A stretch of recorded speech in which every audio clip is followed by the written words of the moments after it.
저 최근에 만났던 우리 고등학교 은사 선생님도 정년퇴직을 하시면 택시를 하시겠다 그런 말씀을 하셨거든요. 네. 이런 분들이 좀 꽤 있죠 요즘에.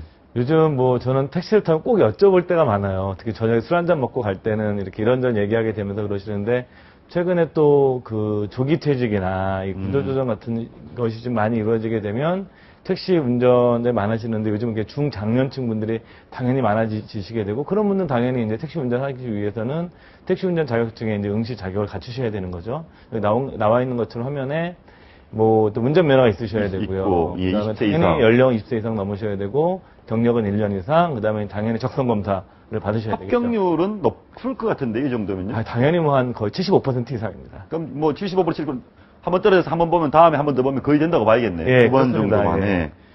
근데 사실은 저희가 알기로는 요즘 택시 기사분들이 영업하기 굉장히 어렵다. 택시도 너무 많고 그래서 서울시에서 오히려 택시를 줄이겠다고 하고 있는 상황인데 연세 드셔서 택시 운전해서 뭐 시천마을 소득이 너무 적지 않을까 이런 걱정도 되거든요. 어떻습니까?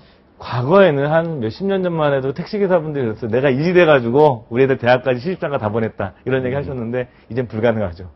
기본적으로 여쭤보게 되면 거의 한 150, 200 이 정도 수준이신 것 같아요. 그 택시 탈 때마다 여쭤보시게 되면. 그러니까 현재 그 택시 같은 경우에는 특히 개인 택시죠. 여기서는 뭐 일반 택시가 아니라 뭐 일반 택시 같은 경우는 또 산학금도 있으니까 개인 택시 같은 경우에는 아마 생계형 직업에 가까워졌다라고 좀 보시는 것이 맞지 않을까 싶습니다. 결국 그러면은 나름 은퇴 소득이 조금 있는 분들이 일을 하기 위해서 돈도 조금 벌고 그러니까 은퇴 후에 택시 운전을 해서 돈을 많이 버는 거는 목적을 가지면 안 될 것 같네요. 일단은 택시가 우리가 왜 많이 타보면 아시겠지만 저녁 시간에 굉장히 힘든 직업이잖아요. 예. 뭐 이렇게 뭐 음주손님도 많고 이렇다 보니까 그런데 대부분 이제 65세 넘으신 분들은 보면 하루 종일 일을 하시는 것보다는 대개는 뭐 하루에 뭐 오전 시간만, 오후 시간만 이렇게 일하시는 경우가 많고요.